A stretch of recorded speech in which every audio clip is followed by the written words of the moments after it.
Nesse cenário de crise econômica pós-Covid, como a mentalidade ajuda a alavancar de alguma forma a economia? Então, a gente pode falar no aspecto macro e no aspecto micro.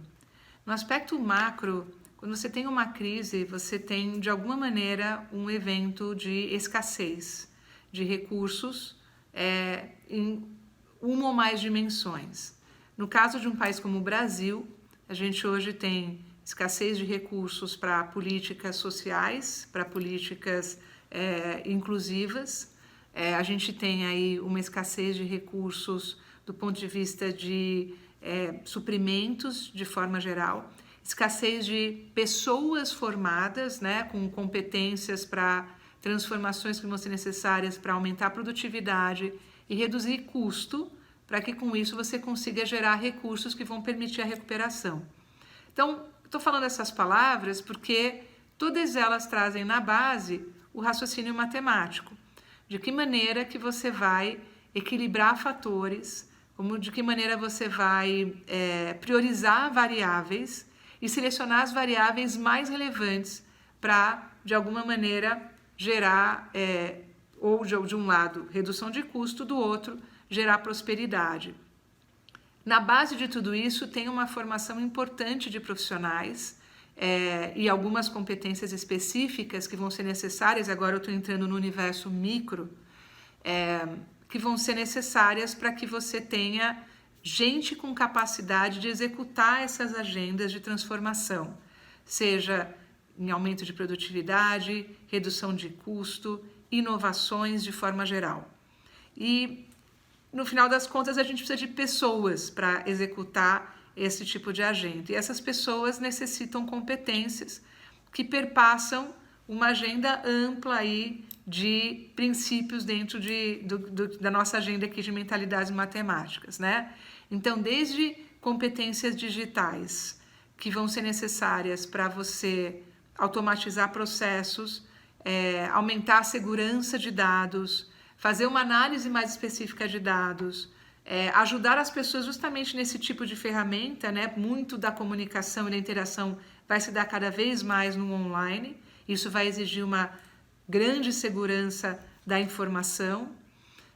Ao mesmo tempo, esse volume de dados que fica armazenado precisa ser entendido. A gente é um país fortemente baseado em serviços, e para que você inove em serviço, você precisa conhecer o comportamento das pessoas. E, novamente, está aí uma importância grande. Como que eu faço o sentido dos dados? Como eu interpreto esses dados? Como que eu, da estatística que esses dados me geram, eu entendo, eventualmente, correlações e até causalidade, para que eu possa explicar comportamentos, prever comportamentos e, eventualmente, até avaliar quão eficazes são as soluções que eu desenho.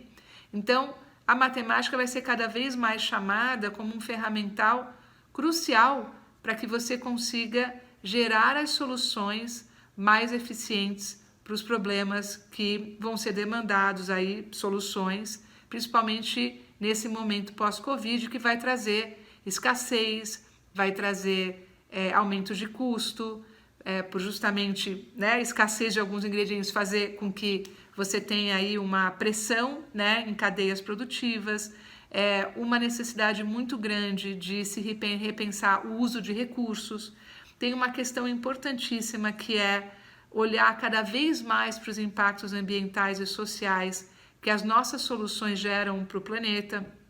E aí, obviamente, a matemática ela é crucial para que a gente consiga fazer previsões, calcular preços, calcular impacto. Então, quando a gente olha, né, o pacote de demandas que a sociedade vai necessitar para que possa sair dessa crise com alguma perspectiva de crescimento, desenvolvimento, prosperidade, a matemática está na base da grande parte das soluções que vão ser necessárias e que vai ser, inclusive, a base para avaliar quão eficazes vão ser as soluções que a gente vai buscar como sociedade. Nesse cenário pós-Covid, de grande crise econômica, a matemática pode ser, ou as ciências matemáticas pode ser de muito útil no sentido de alavancar a economia, porque a matemática e as ciências matemáticas podem simplificar processos, automatizar processos e produzir bens e serviços que seriam não disponíveis para a população a não ser de maneira presencial. A matemática simplifica processos e faz com que serviços podem chegar até o cidadão sem a necessidade de contato presencial. Uma das áreas em que teve um avanço considerável durante a pandemia foi o cenário de aulas virtuais, que deixaram de ser presenciais e passaram a ser virtuais. Outra área muito importante que teve um grande avanço foi na área médica, com as consultas virtuais. E ainda a contribuição do nosso centro para esta área no pós-Covid está, por exemplo, num dos nossos projetos com a empresa Bionexo, em que nós trabalhamos na otimização do estoque de equipamentos de proteção. Esses equipamentos são muito importantes para a defesa das equipes médicas e projetar a quantidade, o estoque desse equipamento é muito importante para a indústria e para os hospitais. Um outro exemplo de aplicação em que o CMEI está envolvido para o futuro é na área de cidades inteligentes.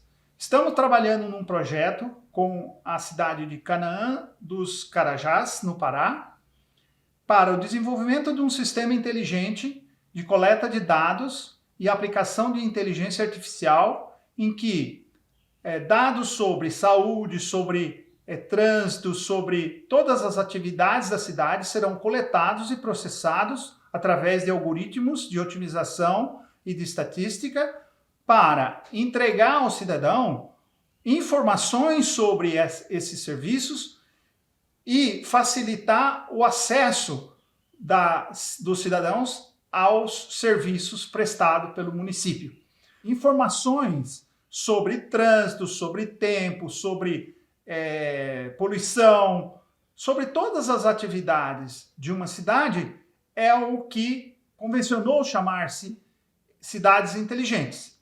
E nós temos um projeto em que estamos trabalhando esta vertente das ciências matemáticas no auxílio da cidadania. No âmbito do Estado, o CMEI tem projetos com o Ministério Público do Estado de Alagoas, no sentido de otimizar a cobrança de impostos, em especial do ICMS, a partir do reconhecimento da nota fiscal eletrônica, em que o sistema identifica automaticamente os estabelecimentos comerciais e indica à Procuradoria do Estado quais aqueles que estão impossível sonegação de impostos. E você que trabalha nessa área de economia online, né, de online to offline, imagino que você está bem no centro do olho do furacão, né, dessa economia alavancando, pós-pandemia. Como é que você vê isso? O ecossistema digital no Brasil vem crescendo ano após ano. Talvez seja o setor que mais cresça no Brasil, muito mais do que o próprio agronegócio. Isso vem até antes da pandemia. A pandemia, o que ela fez foi acelerar alguns silos dentro desse ecossistema digital, né? Como foi citado aí, eu poderia acrescentar outros tantos, como o comércio eletrônico. O comércio eletrônico no Brasil está só no minuto 1 do primeiro tempo. A gente vem, antes da pandemia, com 5% de penetração no comércio eletrônico, significa que só 5% de todo o varejo estava nesse setor, para agora, no final de 2021, com 11%. Ainda é muito pouco. O teleatendimento, como a teleconsulta, ou mesmo a utilização de videoconferência, ainda se restringe a uma parcela muito pequena da população. Mas fato é que hoje, qualquer brasileiro e brasileira que tem acesso à internet, ele consegue, da sua casa, ter uma infinidade de acessos à informação que antes não existia. Então, eu estou lá de pijama, acordei, entrei no computador, acessei o banco de dados, por exemplo, de alguma universidade chinesa e lá eu aprendi uma série de coisas que eu posso utilizar aqui no Brasil. É essa figura, esse exemplo ilustrativo que eu estou dando, que vem fazendo com que os saltos de inovação são cada vez mais curtos do ponto de vista temporal. E foi muito bem colocado aqui nas entrevistas que a gente viu. E o que isso impacta na nossa vida no final das contas? Como a gente tem esses saltos tecnológicos cada vez mais rápidos, a gente vai precisar de cada vez mais pessoas capacitadas para operar ou desenvolver essas novas tecnologias. E grande parte dessas tecnologias partem sim de conhecimentos matemáticos, como desenvolvimento de sistemas, como ciência da computação, profissionais que se formam em física, matemática, e como no Brasil essas empresas estão fazendo para solucionar um problema real, latente, que é a falta de pessoas qualificadas para essas áreas. Basicamente, o setor mais atuante em tecnologia, mais recente no Brasil, eles não vêm exigindo a formação em universidades. Então, isso não é um divisor de águas. Obviamente que se a pessoa tiver essa formação e ela souber realmente preencher todos os requisitos daquela vaga e demonstrar esse saber, é muito melhor. Acontece que como a gente não tem esse número de pessoas suficiente para preencher essas vagas, as empresas chamam essas pessoas que têm interesse em determinada vaga em tecnologia e basicamente compreende duas formas de seleção. A primeira, que é a técnica, então que eu vou ver se ela sabe ou não resolver determinados problemas que envolvem tecnologia e, por sua vez, conhecimentos matemáticos.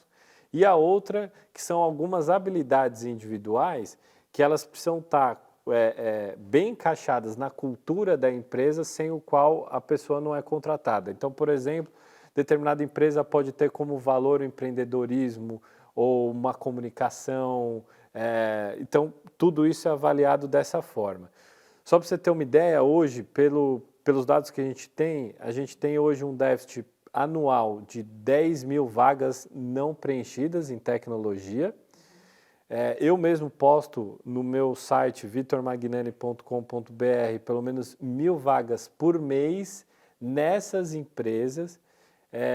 Então, acho que é uma oportunidade muito grande para quem quer mergulhar na economia do futuro, que é essa que realmente vem crescendo ano após ano e que hoje já tem as maiores empresas do mundo, já são de tecnologia, né?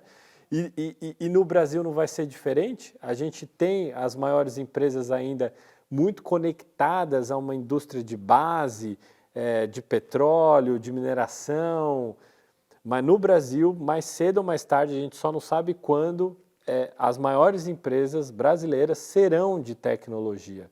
Por isso que é muito importante a gente trabalhar os ensinos matemáticos na base, desde o ensino fundamental, para a gente conseguir desenvolver bem essa trilha de conhecimento. Mas eu queria destacar uma última coisa. A gente fala muito da era de dados, né? E aí a gente precisa entender muito bem que dado é diferente de conhecimento, né?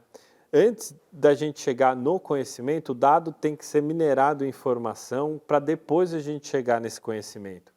E o conhecimento significa o quê? Eu pegar todos os dados que eu posso rastrear em inteligência artificial, em banco de dados, e eu, por meio de diversos saberes, interpretar aquela informação e aí extrair o conhecimento. Então, dado por dado não significa muita coisa. Fato é que hoje a gente tem acesso ao dado. Agora a gente precisa das pessoas que consigam interpretar aqueles dados, raciocinar em cima daqueles dados. E aí eu até faço uma provocação. Para mim, a gente, além de ter os professores que vão passar todos os conteúdos, a gente deveria ter um professor diferente de todos, um professor que não ensina conteúdo, é um professor que vai ensinar a pensar. E esse professor, nessa matéria que eu estou sugerindo aqui, que seria o professor que ensina a pensar, vai colocar um problema onde os alunos vão poder utilizar todas as outras ferramentas que são ensinadas em outras matérias para resolver aquele problema, que é o que basicamente a gente vai precisar na outra revolução industrial que a gente vai ter, que é a quarta. Então veja, a gente nem passou pela terceira ainda, que é a da digitalização.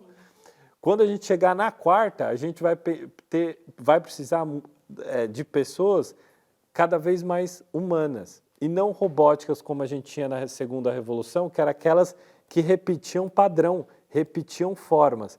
A gente vai precisar daquelas que têm o pensamento crítico e analítico para resolver problemas complexos, que a gente vai ter bastante. Não, e essa colocação é perfeita, né? Como a educação pode fazer esse papel efetivamente de extrair toda a inteligência que o ser humano tem, né? A gente brinca que essa caixinha que tem aqui, não existe tecnologia mais sofisticada do que o cérebro humano, né? Então essa é a última tecnologia. Agora a questão é como a gente usa, né, da educação para potencializar essa maquininha que a gente tem. E você colocou muito bem.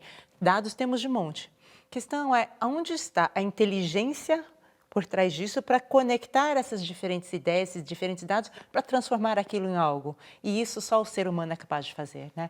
Eu acho que uma das questões que muito preocupam a sociedade brasileira atualmente é a quantidade de pessoas que se sentem inábeis na área de matemática. A gente até brinca, né? Hoje em dia a gente fala assim, eu sou de humanas, não de exatas, pelo amor de Deus, não me venha com a minha pergunta matemática. Mas o que a gente traz nesse programa de mentalidades, e é uma coisa que você trouxe, é assim, a matemática está por todo. Não existe como separar o ser humano da matemática. Ela faz parte do nosso DNA, né? Então, que bom que você trouxe esse tema para a gente conversar, porque neste momento pós-pandemia realmente será muito importante, né, Vitor? Sem sombra de dúvidas. E para quem tem alguma objeção ou tem um certo preconceito de entrar na matemática, tenta pensar exatamente o que ela faz no dia a dia. O raciocínio matemático já está intrínseco em nós, né? Seja na forma de dividir, então dividir, seja a comida, seja qualquer outra coisa, seja da roupa, na hora de fazer uma receita, ou seja, você não quer fazer a receita completa, você quer fazer metade, quer fazer um terço. Cafezinho para 2, cafezinho para 10. Exatamente, está em tudo.